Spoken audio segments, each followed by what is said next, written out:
A while ago, the Risk of Rain 2 devs posted this statement during Dev Thoughts number 18 talking about the potential ideas for expansions and how they'd be themed, with the Void expansion they mentioned becoming Survivors of the Void. Now that the DLC's been out for a few months on PC, I figured I'd speculate on some of the ideas for new DLC down the line and what that could potentially look like.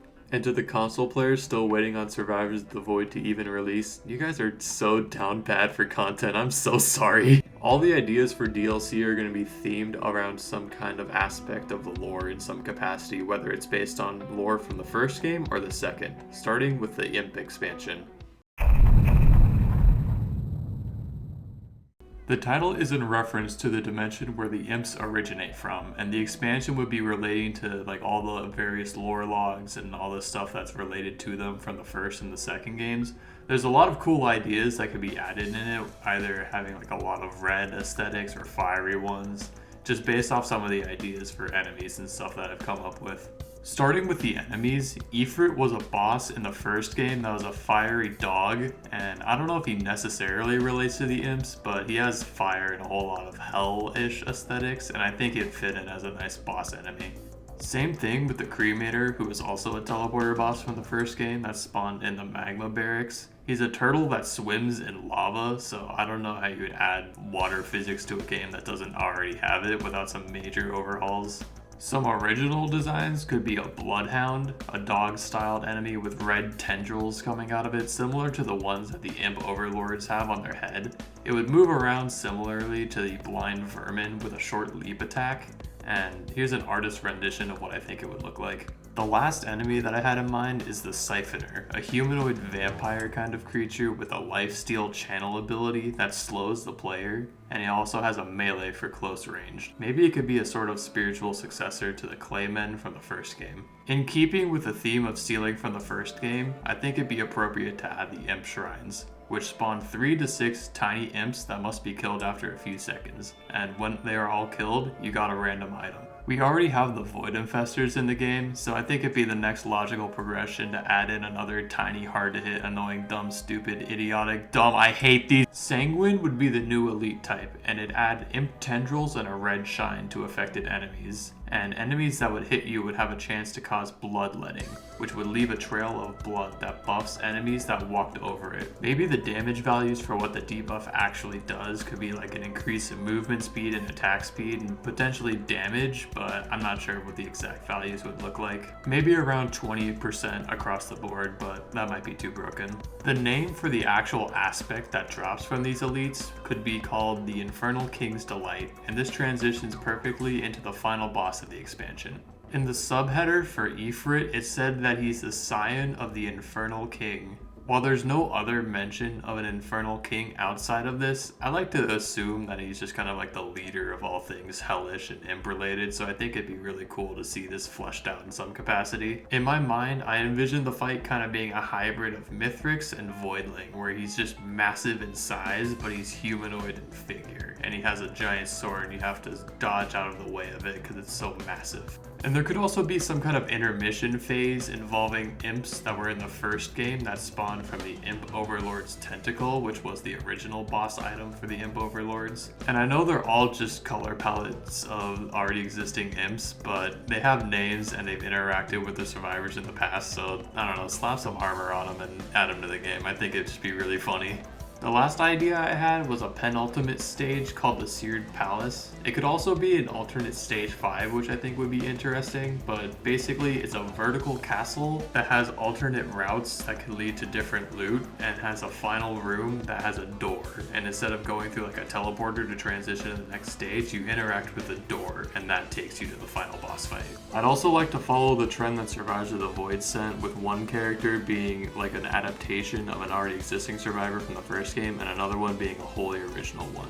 Starting off with the Enforcer. Raleigh Point Delta's logbook mentions him, so I feel like adding the Enforcer as is without any kind of spiritual successor would be okay. And he'd also fit in with the Imp expansion just because he has like a really similar vibe to Doomguy, so just put him in there and let him rip and tear with his big ass shotgun. The next character I had in mind is the Relic Seeker. He's an imp humanoid kind of survivor in prison within the Red Plane for failing to acquire the artifacts on Petrator 5. The main gimmick of this character could be like he steals buffs off of elites temporarily, or siphons effects and armor off of regular ones and uses them for his own gain. I had another idea in mind involving a character who can like stack bleeds on enemies, but I feel like there's already enough bleed items in the game and it wouldn't really warrant a survivor whose whole gimmick is bleeds. That's just my opinion though, maybe someone else can come up with a better idea. Death's Embrace would be an expansion dealing with the followers of Nukahana and the logbooks that mention her. And this could be an expansion that has mechanics dealing with sacrificing items in order to gain favors from her. Imagine the overall aesthetic for the expansion being similar to like wetland aspects in its design with a lot of greens and blacks. And a brief explanation for those who aren't familiar with Nukahana herself. She's a deity of balance and death whose worshippers are found in wetland aspects. She's believed to be dead and is responsible for giving a gift to Providence, the final boss from the first game. Those who worship her give praise in the form of ritualistic sacrifices, where a follower uses the ceremonial daggers to perform them. The main mechanic for this expansion is a sacrificial altar, where you can trade in either 10 white items, 5 greens, or 1 legendary to get various permanent buffs that would stay with you for the entirety of your run. It wouldn't take item scrap to give you the buffs, but it would take the scrap itself and tell you that you didn't truly sacrifice for her, implying that you gotta actually lose items at random in order to get the buffs. Whether or not it should actually be able to take scrap or not is up for debate, but I think it shouldn't be able to, and the amount of items it takes in order to get the buffs could also be reworked, but those were just numbers I came up with off the top of my head. Here's a list of buffs that I came up with that could come from the sacrificial altar, and depending on whatever quality items you give, could correlate with these 3 that I came up with. Gain a percentage of the enemy's health and heal off of that in the form of lifesteal. Gain a mark that after killing a certain amount of enemies rewards the player with an upgrade to one of their base character skills, similar to the Ancient Scepter from the first game. And lastly, give you the effect of the hit list from the first game. Marking a random enemy on screen and after killing that enemy would give you a permanent buff. I think it need to be impactful more so than like a damage number increase, but I don't know how to balance it in a good way and not make it absurdly overpowered.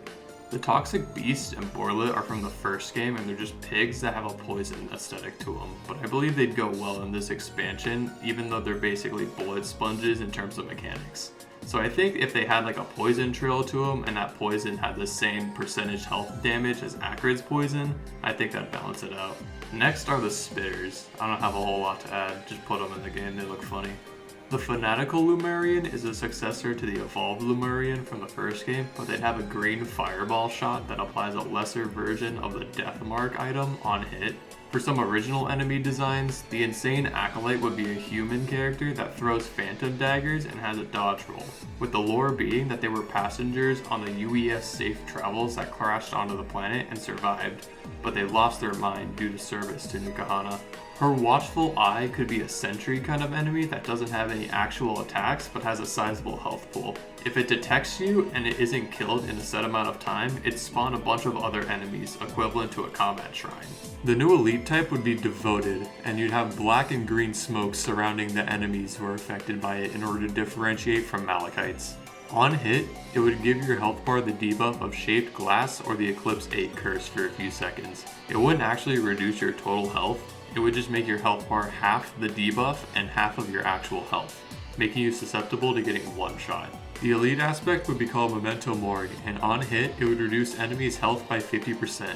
The Devoted Elite and the aspect associated with it might be a little too overpowered, but I like the idea of balancing out health thematically. I feel like it would make sense to have Nukahana as the final boss, but she's technically dead just based on theories, and I wanted to try something a little bit different. So I had the Natomat, the Book of Nukahana that the followers treat as their scripture, as the final boss.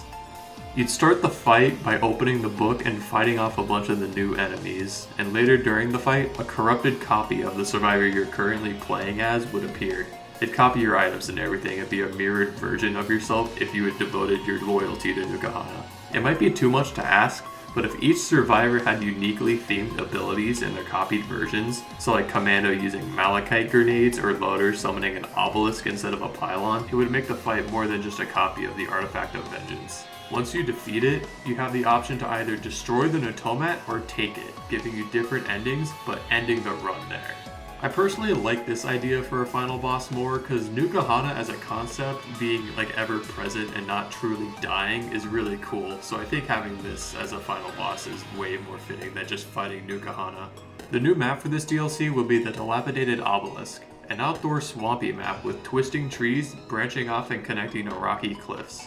The center of the map would have the obelisk itself that could be entered and have a guaranteed sacrificial altar inside, so you have a targeted way of getting sacrifices done.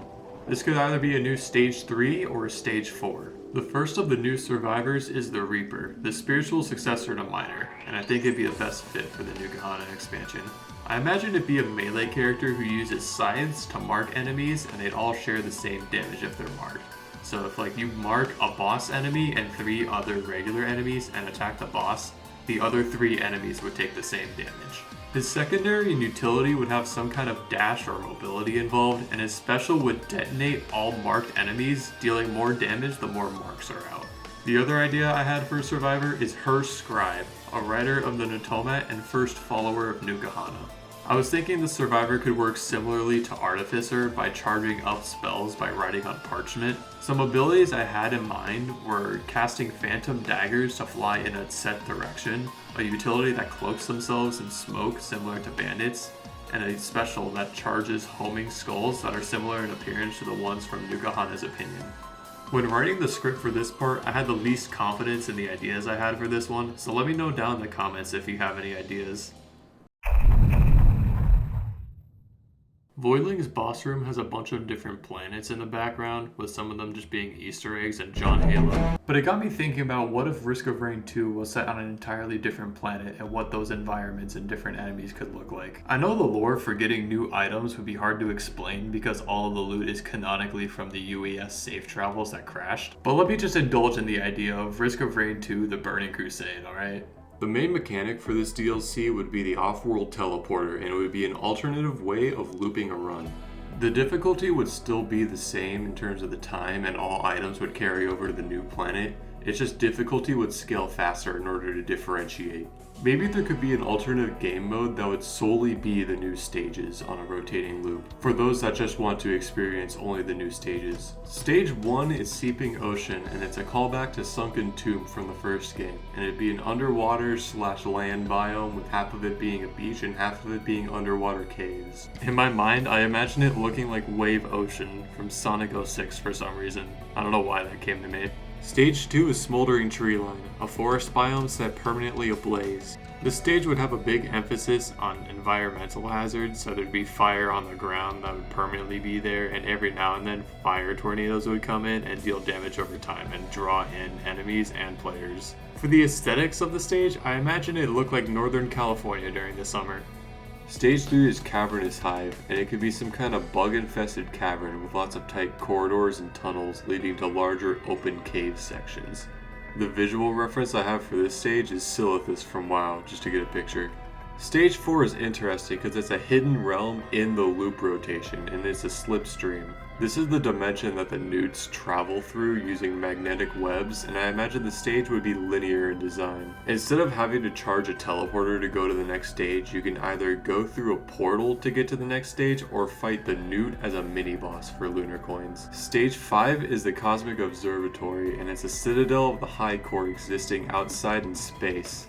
I know it seems like thematically I'm jumping all over the place, but this is one I'm going to get back to, just trust me. The sand crab and the whirl are enemies from the first game and spawn on Seeping Ocean. I honestly don't have any reasons for why I want to add these other than they just fit. Fucking cop. Add them to the game because sea creature. The Forest Warden is a bulky ranged enemy that shoots with a blow dart gun and throws an elixir that slows on hit. I'd like for there to be some kind of mechanic with fire damage, but I don't know how to work that in a way that's not just a fire elite. The Archer Bug would orbit around the player and occasionally fire an armor-reducing shot, and the Hive Drone is a larger, tankier enemy that charges in a straight line, dealing more damage than a Bighorn Bison. However, because it charges in a fixed direction, it's easier to dodge. The Omega device is a stationary boss with a higher than average boss health pool that shoots out several projectiles and acts more like a bullet hell. Although the projectiles it fires might be aesthetically similar to the other constructs, it's not actually related to them. The last enemy I had in mind is the Guardian, an Artificer-style enemy that has 2 cannons shooting projectiles similar to the alternate Artificer primary. The new elite type for this expansion is Celestial, and on hit, enemies shoot out spikes in a small radius doing damage. The aspect for this elite would do the same thing and be called Cosmic Phenomenon. The final boss fight for the expansion would be against the High Court, and it'd be a council style fight with 3 different entities. The first boss I'd talk about is the General, who fights from a tank and doesn't actually do a lot of the damage and instead tries to slow the player. This will leave one of the other bosses, the Mageblade, to come in and go for the kill. The premise for her attacks is that she's a glass cannon but lunges in quickly using fast dashes. The last boss is the Arbiter, who is a hybrid ranged character and defensive character using shields to protect the other bosses. The boss would cycle through different elemental shields and each would have a different effect depending on their respective element. I don't have any lore explanation for why we're fighting them to begin with, but I just think it'd be a cool fight, damn it. The first new survivor is Chef, and the Void Locust logbook talked about him being somewhere out there, so it wouldn't surprise me if he would fit into a space theme expansion somehow. I'm personally of the opinion that Chef's default special is pretty boring, so I made a new one called Sauté. Depending on how many unique items you have on your survivor, you throw out a homing dish and that deals damage. This might be a little too snowball-y, but I like the snowballing aspect of Risk of Rain 2, and I want a character that capitalizes on that fact. The other new survivor is the Mageblade, one of the bosses from the High Court fight. I'm gonna be honest, coming up with ideas for this character was kinda hard because there's already a modded character called the Manipulator that's really similar to an idea I wanted to have, but I don't want to come across as like ripping off more than I already have. I was thinking of a variant of Huntress being based on the ground and melee. Outside of that, the idea of swapping between elements is basically the same as Manipulator. And those are all the ideas I had for potential Risk of Rain 2 DLC concepts. I know a lot of the ideas presented here aren't original in the slightest, considering how many times I stole from enemies in the first game, but I've seen a lot of mods recently being developed and it just kind of inspired me to write this script. Also, I've been putting off this project for quite a while, to be honest. Instead of actually working on this video, I've been playing Risk of Rain 2, Deep Rock Galactic, and Devil May Cry. What the hell is this? I'd like to try and make scripted content more in the future, I just need to find the right ideas, you know? Anyhow, thanks so much for watching.